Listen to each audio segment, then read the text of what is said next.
நீதிமொழிகள் அதிகாரம் 20.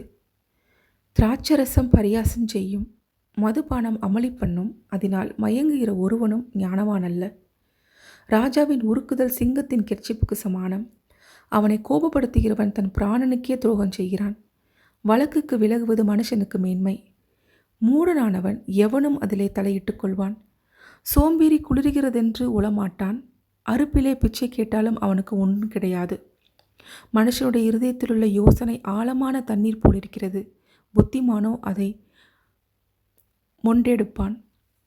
மனுஷர் பெரும்பாலும் தங்கள் தயாளத்தை பிரசித்திப்படுத்துவார்கள். உண்மையான மனுஷனை கண்டுபிடிப்பவன் யார்? நீதிமான் தன் உத்தமத்திலே நடக்கிறான். அவனுக்கு பிறகு அவன் பிள்ளைகளும் பாக்கியவன்களாயிருப்பார்கள்.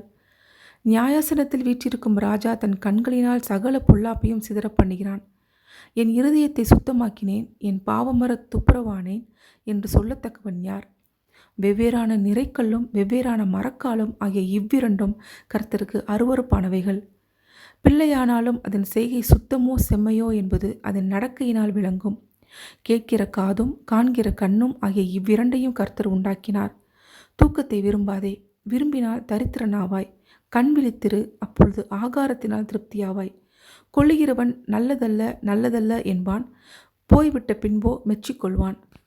பொன்னும் மிகுதியான முத்துக்களும் உண்டு, அறிவுள்ள உதடுகளோ விலகியோர்ந்த இரத்தினம். அந்நியனுக்காக பிணைக்கப்பட்டவனுடைய வஸ்திரத்தை எடுத்துக்கொள். அந்நிய ஸ்ரீ நிமித்தம் அவன் கையில் ஈடு வாங்கிக்கொள். வஞ்சனையினால் வந்த போஜனம் மனுஷனுக்கு இன்பமாயிருக்கும், பின்போ அவனுடைய வாய் பருக்கை கற்களால் நிரப்பப்படும். ஆலோசனையினால் எண்ணங்கள் ஸ்திரப்படும். நல் யோசனை செய்து யுத்தம் பண்ணு. தூற்றிக்கொண்டு திரிகிறவன் இரகசியங்களை வெளிப்படுத்துவான். ஆதலால் தன் உதடுகளினால் அலப்புறகனோடே களவாதே. தன் தகப்பனையும் தன் தாயையும் தூஷிக்கிறவனுடைய தீபம் காரில் அணைந்து போம்.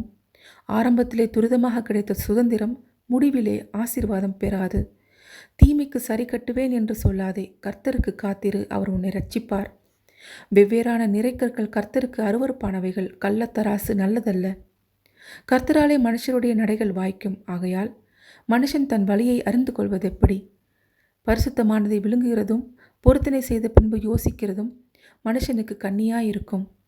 ஞானமுள்ள ராஜா துன்மார்க்கரை சிதறடித்து அவர்கள் மேல் உருளையை உருட்டுவான். மனுஷனுடைய ஆவி கர்த்தர் தந்த தீபமாயிருக்கிறது. அது உள்ளத்தில் உள்ளவைகளையெல்லாம் ஆராய்ந்து பார்க்கும். தயையும் சத்தியமும் ராஜாவை காக்கும். தயையினாலே தன் சிங்காசனத்தை நிற்க பண்ணுவான். வாலிபரின் அலங்காரம் அவர்கள் பராக்கிரமம். முதிர் வயதானவர்களின் மகிமை அவர்கள் நரை. காயத்தின் தழும்புகளும் உள்ளத்தில் உரைக்கும் அடிகளும் பொல்லாதவனை அழுக்குறத் துடைக்கும்.